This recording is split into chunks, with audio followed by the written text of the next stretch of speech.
हाल ही में हुए Iran Israel युद्ध के दौरान B2 स्टेल्थ बॉम्बर का नाम भारत के घर घर में पहुंचा और इसके पहुंचने का एक कारण था इसका यूनिक डिजाइन। आपने देखा कैसे एलियन जैसी इसकी शेप है। दूसरा बड़ा कारण था इसका कोई कंपटीटर ना होना। अपनी तरीके का एक ये यूनिक और अकेला हथियार है जिसे चैलेंज देना नियर इम्पॉसिबल है। आप इसे चैलेंज दे ही नहीं सकते किसी भी सूरत में, और इसीलिए इसका नाम इतना गूंजा। लेकिन अब इसे ना सिर्फ एक चैलेंजर मिल चुका है बल्कि इसे बीट करने वाला, हराने वाला भी आ चुका है। इससे भी मजे की बात, कुछ ही सालों में आप इसे भारतीय वायुसेना में भी देख सकते हैं।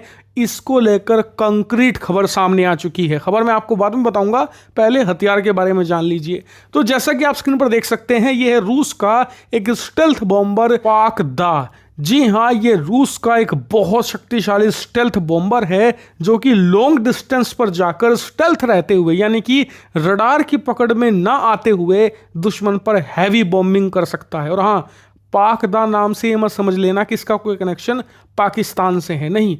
ये इसके प्रोजेक्ट का कोड नेम है। इसका प्रॉपर नाम इसके सेना में शामिल होने के बाद रूस रखेगा। लेकिन फिलहाल इस पाक-दा का निर्माण कार्य अंतिम चरण में पहुंच गया है और बहुत ही जल्द रूस की तरफ से खबरें आ रही हैं कि इसकी टेस्टिंग भी शुरू की जा सकती है। जी हाँ, और इतना ही नहीं, एक दो नहीं, शुरुआत में ही 4 से लेकर 6 पाक-दा तैयार कर रहा है रूस, और इसका काम फिलहाल तेज कर दिया गया है यूक्रेन युद्ध को देखते हुए। लेकिन अगर मैं आपसे कहूं कि रूस का ये स्टेल्थ बॉम्बर भारतीय वायुसेना में शामिल हो सकता है, क्या आप मानोगे? शायद नहीं मानो, लेकिन ये प्रॉपर सच खबर है। दरअसल हाल ही में रिपोर्ट निकलकर सामने आई है, इसी साल के अंत में रूस के राष्ट्रपति व्लादिमीर पुतिन भारत के दौरे पर आएंगे और उस दौरान रूस ऑफिशियल तरीके से भारत के सामने पाक-दा स्टेल्थ बॉम्बर का ऑफर रख सकता है। इसको लेकर रूस में तैयारी चल रही है और रूस ऐसा 2 कारणों से करना चाहता है। दरअसल पहला कारण है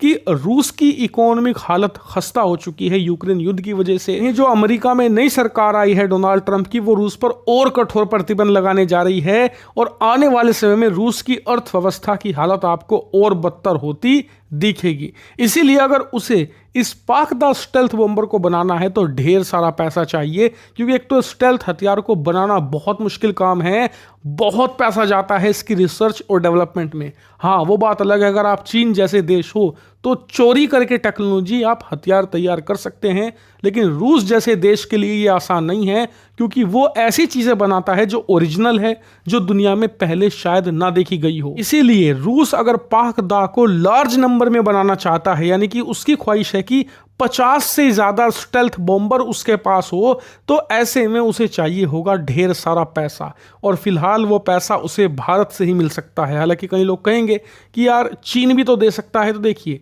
चीन को वो दे जरूर सकता है, लेकिन डर है टेक्नोलॉजी चुराने का। 2015 में भारत से पहले S-400 दिया था रूस ने चीन को। चीन ने सिर्फ एक खरीदा और उस एक से उसने आज दर्जनों S-400 खुद के तैयार कर दिए हैं। जो पाकिस्तान को HQ-9 एयर डिफेंस सिस्टम दिया था ना, वो S-400 की कॉपी है। उसके बाद तो उसने HQ-16, HQ-90 नाम के ढेर सारे एयर डिफेंस सिस्टम तैयार करे, उन्हें पाकिस्तान जैसे देश को वो बेच भी रहा है और मोटा मुनाफा कमा भी रहा है। तो वो अपने पाक-दा के साथ ऐसा होने नहीं देना चाहता, क्योंकि वो उसकी टेक्नोलॉजी का एकदम पिनिकल है, प्राइम है। वो किसी भी हालत में चीन जैसे अनरिलायबल पार्टनर के साथ इसे शेयर नहीं करेगा। ऐसे में नंबर 2 पर सिर्फ भारत ही आता है, जिसके पास इतनी बड़ी इकोनॉमी, इतना बड़ा डिफेंस बजट है कि वो दर्जन भर पाक-दा खरीद सकता है एक सिंगल डील में। उससे भी बड़ी बात, वो रूस को प्रोवाइड करा सकता है कैश, प्योर पैसा, जिससे कि वो पाक-दा खुद के लिए भी तैयार कर सकता है और भारत के लिए भी। इसीलिए वो भारत को ऑफर करेगा पाक-दा। लेकिन सबसे बड़ा सवाल अब आता है कि क्या इसे भारत खरीदेगा? देखिए, इस सवाल का जवाब बहुत आसान है। अगर पाक-दा वही है जो रूस दावा कर रहा है तो भारत जरूर खरीदेगा। लेकिन अगर Su-57 की तरह है कि आगे से तो पूरा स्टेल्थ है और पीछे से कुछ भी नहीं, पूरी तरीके से एक्सपोज नॉन स्टेल्थ है, तो भारत कतई नहीं खरीदने वाला। इसीलिए इसका जवाब ढूंढते हैं इसकी स्टेल्थनेस में। बात करें पाक-दा की, तो ये एक बड़ा एयरक्राफ्ट है। कई लोगों को लग रहा होगा कि इसे स्टेल्थ बनाना मुश्किल है, लेकिन नहीं, इसे स्टेल्थ बनाना आसान है। क्यों? क्योंकि देखिए Su-57 के साथ समस्या क्या है, उसके इंजन बहुत बड़े हैं, इतने बड़े हैं कि Su-57 की केसिंग में नहीं समा पाते, इसीलिए वो आउट ऑफ शेप होते हैं। और यही कारण है कि वो इंजन का एक्सपोज होना ही Su-57 को पूरी तरीके से स्टेल्थ नहीं बनने देता।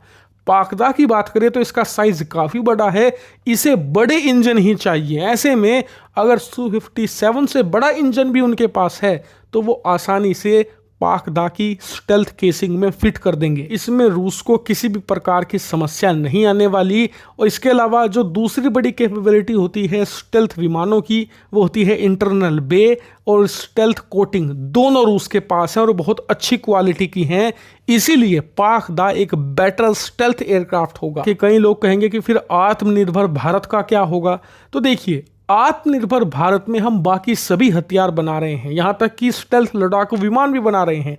इसीलिए Su-57 या F-35 की बात होती है तो हम खुद के देसी एमका को यहां पर प्रायोरिटी देते हैं। लेकिन स्टेल्थ बॉम्बर के केस में भारत के पास कुछ नहीं है, एकदम हम जीरो पर खड़े हैं।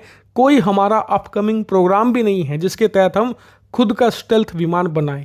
इसीलिए बहुत हाई चांस है कि हर लिहाज से भारत दा को खरीदने पर विचार कर सकता है। इसकी डील भी इस साल हो सकती है। इसीलिए चैनल को सब्सक्राइब कर लेना, क्योंकि जब भी पाक दा को लेकर कोई बड़ी खबर आएगी तो हिंदी नॉलेज शो आपको सबसे पहले बताएगा।